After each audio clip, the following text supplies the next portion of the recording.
Hello, everyone. My name is Kevin Murphy. I am an associate professor at Washington State University. My lab is called the Sustainable Seed Systems Lab.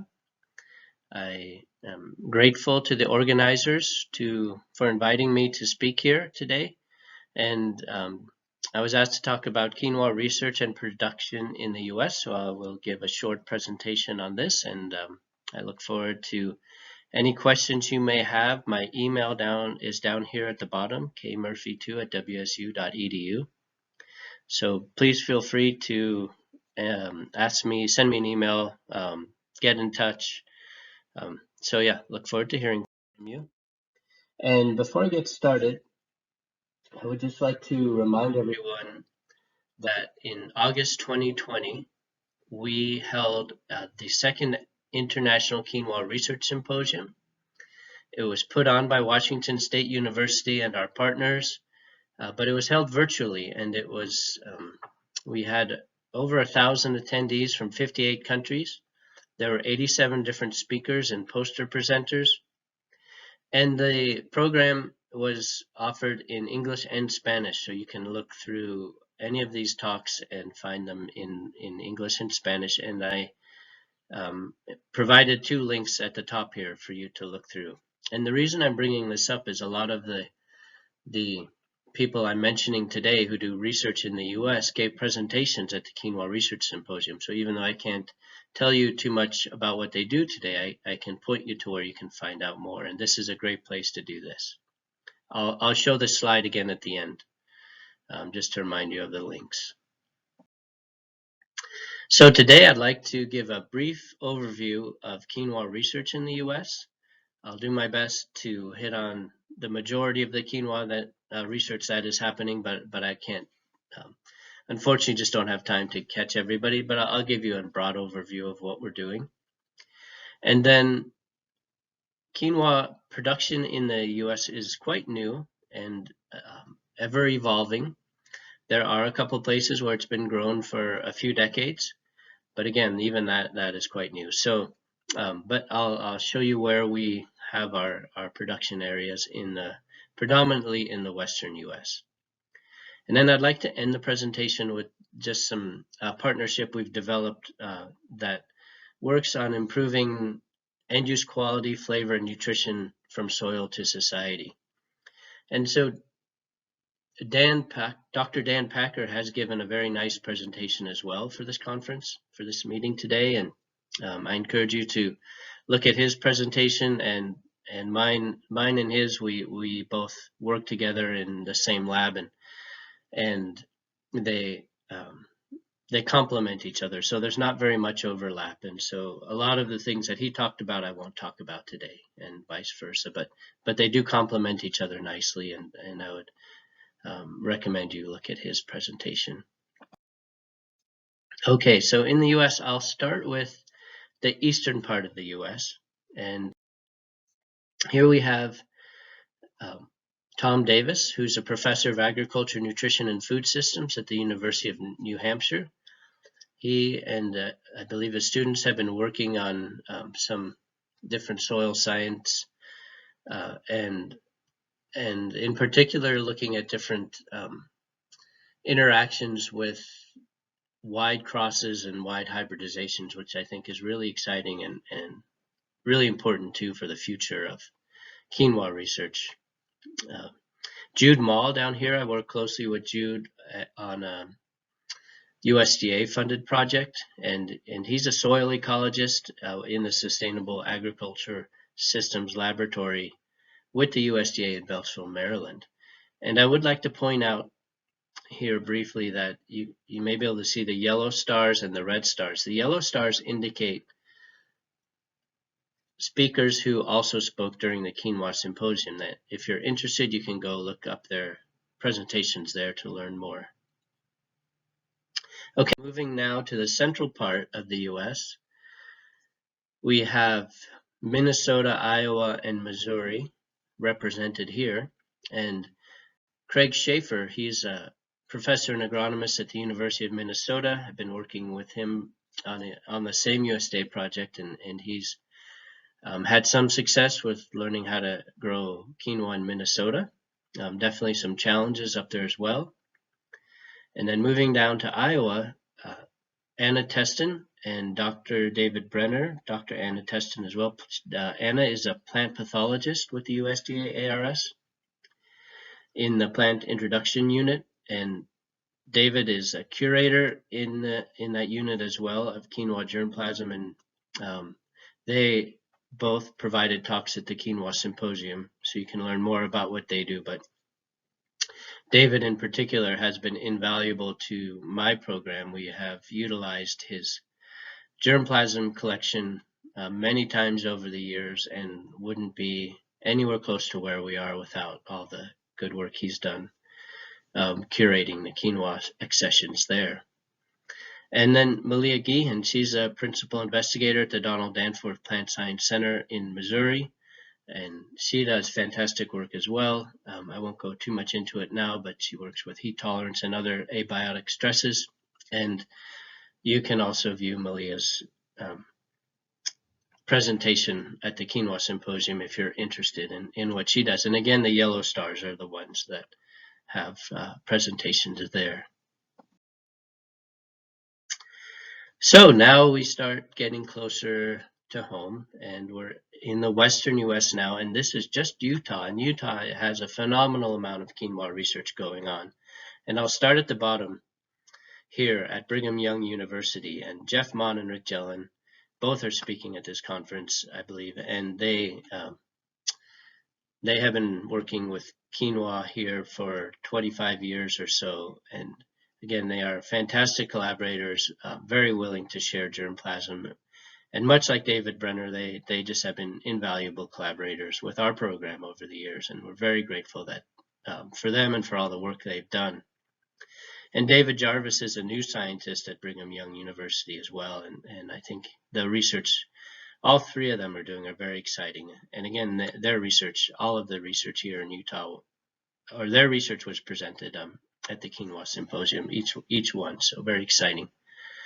And then at Utah State University, just north of BYU, we've worked with Jennifer Reeve and Earl Creech, and they both, Jennifer is a soil scientist, Earl is an agronomist, and they worked on ways to figure out how to grow quinoa in the high desert of Utah, so different irrigation strategies, planting, intercropping, those type of strategies as well.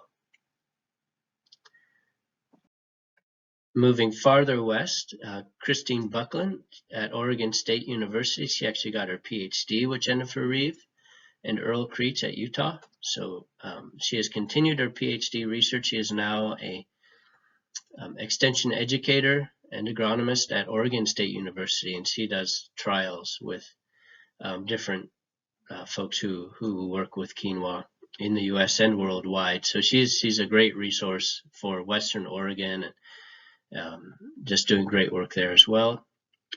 Another collaborator on our USDA project is Felipe Barrios Messias at the University of Nevada, Reno.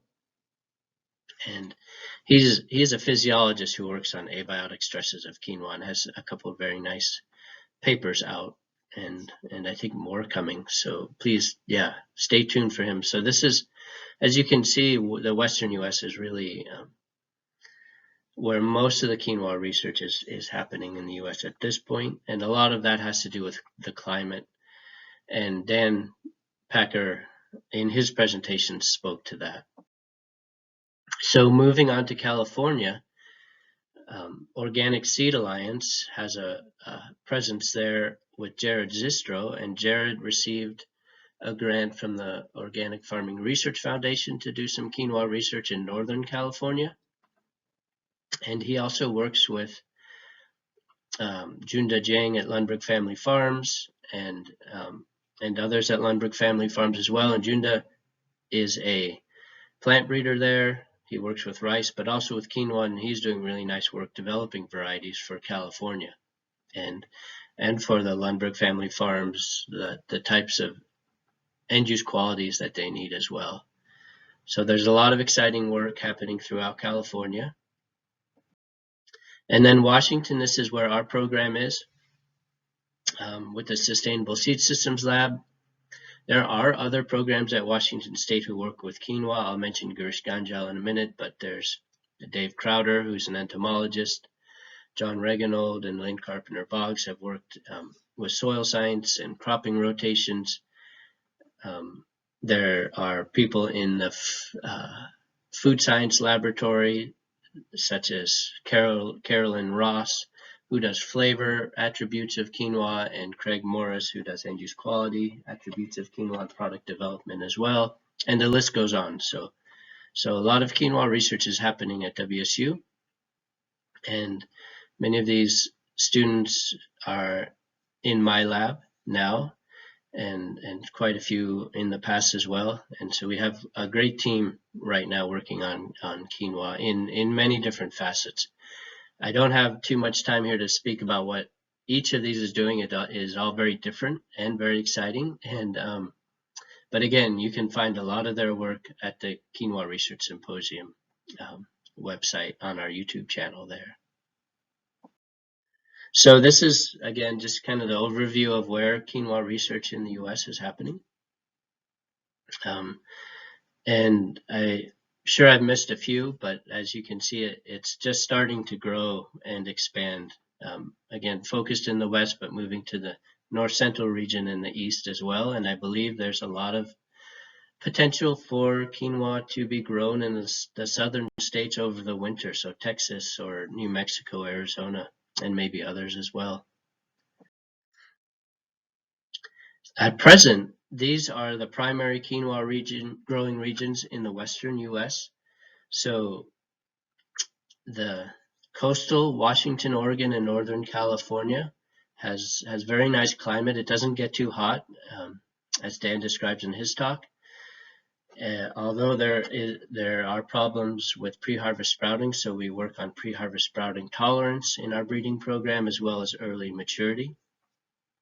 But overall, the quinoa does quite well in the western part of the mountain range, the Cascades or the Sierra Madres here, Sierra Nevadas, and also in these other areas that you can see in purple, where the elevation is higher. So even though it might be in hotter areas of the U.S., they still have cooler nights, and that is conducive to good quinoa production too. So in north central Washington, quinoa was grown for about a decade in the 1980s, and it's starting to be grown again. There's a couple farmers growing it there now, a couple different of our breeding lines, and that is a very promising area.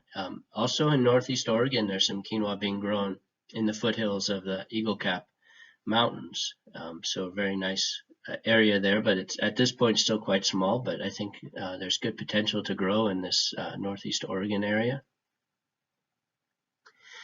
I think the biggest quinoa growing region in terms of acreage and the number of farmers is in southeast Idaho.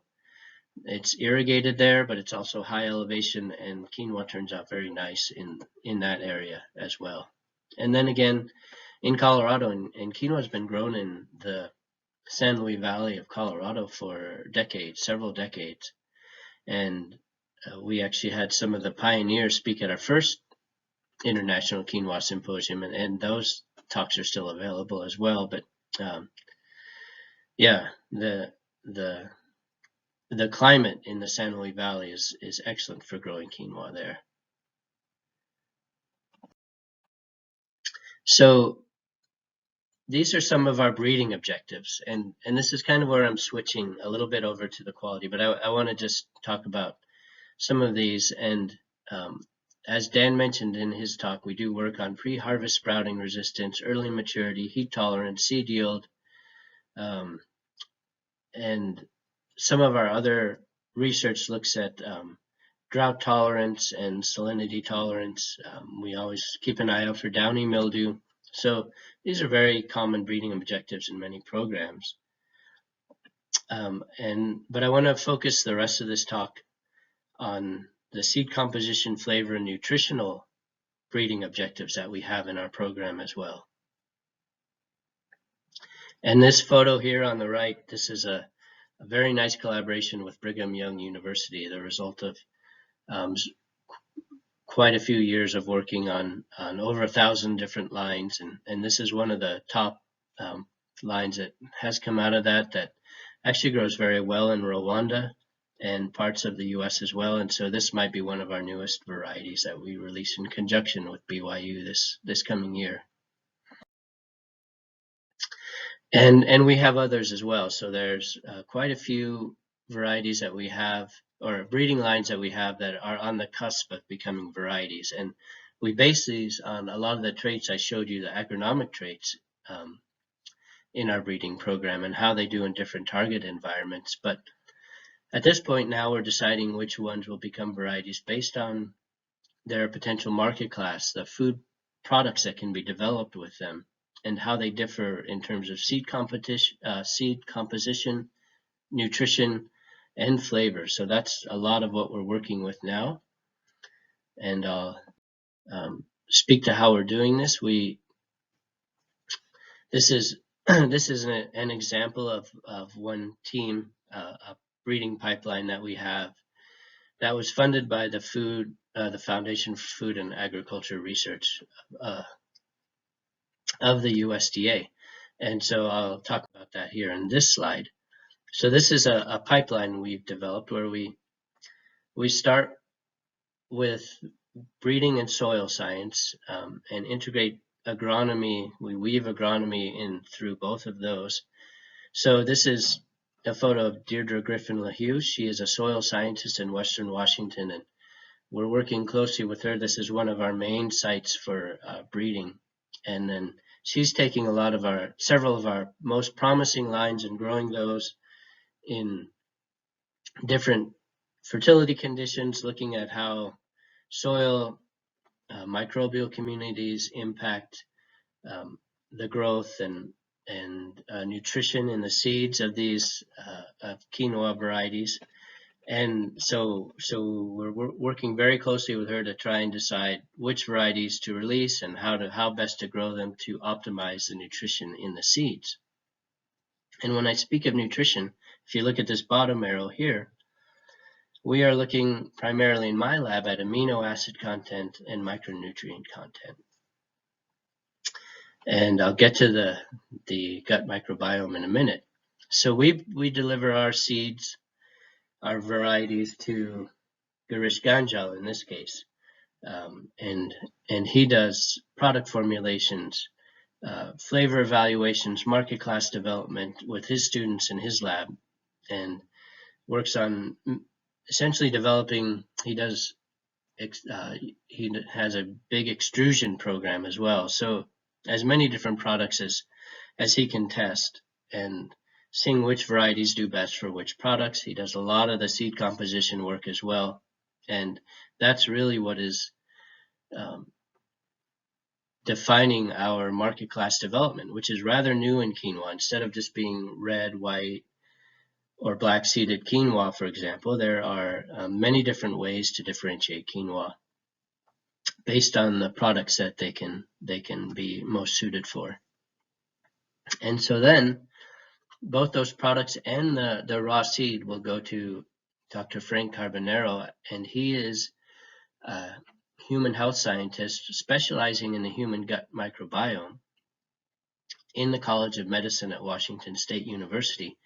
And so one of the things he'll do is look at each of these food products and varieties and run them through a system called SHIME, which stands for the Simulator of the Human Intestinal Microbial Ecosystem.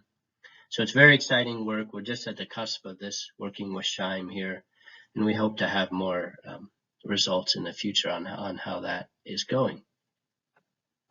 But we don't do this in an academic vacuum. For example, we work very closely with industry. So here we have I'll start in California with the Lundberg family farms. This is Bryce Lundberg and Tim Schultz. They have been very supportive of our program. They funded a couple graduate students, and we very much enjoy working with them. They were one of the pioneers for vertically integrated quinoa production, and marketing in the U.S. They have a very nice quinoa facility. They make many different products using quinoa that have spanned the U.S. and gotten into many different markets. So it's fantastic working with them. And above them is Sergio Nunez de Arco, who has runs a very nice quinoa processing facility in Yuba City, California. Andean Naturals, and Andean Naturals has merged with Ardent Mills. So here you have Angela Ichwan and Don Truba. Angela Ichwan is giving a presentation at this conference, I believe. So I look forward to seeing that and hearing from Angela. It's really fantastic. Been working closely with Sergio and Angela on this Soil to Society project that I just described, and Don Truba as well with Ardent Mills. And Don gave a very nice presentation, as did Sergio, at our Quinoa Research Symposium. So I encourage you to look that up, and you can learn a lot more about how we work together and what each of these really pioneering companies does with quinoa in the U.S. So again, just as a reminder, this is where you can find those presentations. Again, quinoasymposium.com, or at the top right, tinyurl.com/SSSL YouTube. So that's our YouTube channel. So I would like to end by thanking our funders who have supported our research program at Washington State University for the past decade. And I would like to thank all of you for your attention as well. And I hope to hear from you in the future through email, or hopefully again we can meet soon once the pandemic is over and we are able to travel. So thank you, and have an excellent day.